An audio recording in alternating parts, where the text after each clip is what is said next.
Au Paléolithique, on pouvait arriver ici par voie de terre.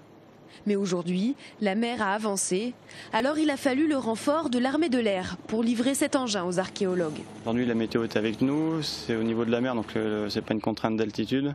Après, les zones de pesée sont relativement grandes. C'est essentiellement le poids de la charge. Donc là, la pelleteuse est relativement lourde, donc la machine est à 100% tout le long, quoi. Ce n'est pas la préhistoire que les archéologues sont venus ausculter, mais un passé plus récent.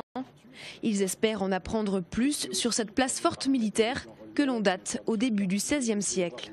Et il s'agit donc de compléter une documentation historique et archéologique pour lequel il y a des zones d'ombre. Et c'est une opportunité, ce projet d'aménagement, justement, d'enrichir les connaissances sur ce site qui est un site emblématique. Le Centre des Monuments Nationaux, gestionnaire du château d'If, veut réaménager l'île et améliorer l'accueil du public. Mais avant d'engager les travaux, les scientifiques veulent savoir s'il n'existe pas ici d'autres vestiges. C'est vrai que là, on a l'impression qu'il s'agit d'une vaste zone un peu déserte où trône comme ça le château, alors qu'il y avait d'autres bâtiments annexes qu'il faut maintenant étudier. Le diagnostic archéologique durera 3 semaines.